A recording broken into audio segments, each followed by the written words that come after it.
இந்த ஒரு ஸ்கில் தெரிஞ்சால் வந்து நம்ம பயங்கரமாக பொழைச்சிடலாம் அப்படின்றது வந்துட்டு சேல்ஸ்.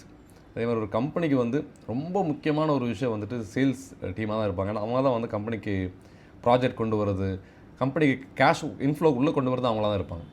ஸோ அந்த சேல்ஸ் டாக்டிக்ஸ் பார்த்து தான் வந்து இந்த புக்கில் நிறைய ஷேர் பண்ணியிருப்பாங்க. ஸோ நம்ம ஒரு பொருளை வாங்குறப்போ, நம்ம ஷாப்பிங் பண்ணுறப்போ வந்து நம்மள்ட்ட நிறைய டாக்டிக்ஸ் இதெல்லாம் யூஸ் பண்ணுவாங்க. நமக்கு நிறைய ரியலைஸே ஆகாது. நம்ம நினச்சிருப்போம் நான் ஸ்மார்ட்டாக முடிவு பண்ணி வாங்கிட்டேன்னு சொல்லிட்டு. பட் அது சேல்ஸ் பர்சனோட டாக்டிக்காக இருக்கும். ஸோ இதில் நிறைய டாக்டிக்ஸ் சொல்லியிருப்பாங்க. ஒன்று வந்து இப்போ கான்ட்ராஸ்ட் பிரின்சிபல் ஒன்று சொல்லியிருப்பாங்க. நீங்கள் எடுத்தோடனையும் நீங்கள் கேட்டதை கொடுக்குறது பதிலாக நீங்கள் ஒரு பட்ஜெட்டோடு போயிருப்பீங்க.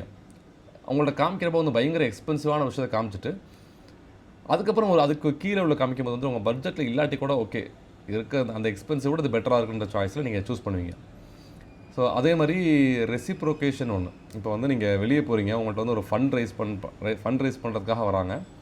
வெறுமனே ஃபண்ட் ரைஸ் பண்ணுறதா கேட்டால் நீங்கள் மோஸ்ட் லைக்லி ரிஜெக்ட் பண்ணிடுவீங்க. பட் அதுக்கு பதிலாக வந்து உங்கள்கிட்ட ஒரு சின்னதாக ஒரு கிஃப்ட்டோ ஒரு சின்ன ஒரு ஃப்ளவர் ஏதாவது கொடுத்துட்டு அதுக்கப்புறம் உங்கள்கிட்ட கேட்கும்போது வந்துட்டு இப்போ நான் எதாவது கொடுத்தாகணுமேன்ற மாதிரி ஆயிரும். அப்படி கொடுக்காட்டி நம்ம கெட்ட ஆள் மாதிரி ஃபீல் ஆயிரும். ஸோ அந்த ரெசிப்ரோகேஷன் டாக்டிக்ஸ் யூஸ் பண்ணி நம்ம எப்படி ஒரு பொருளை விற்கிறது. ஸோ இந்த மாதிரி நிறைய டாக்டிக்ஸ் சொல்லியிருப்பாங்க. ஸோ சேல்ஸில் உங்களுக்கு இன்ட்ரெஸ்ட் இருந்ததுன்னா கண்டிப்பாக இந்த புக் செக் பண்ணுங்கள்.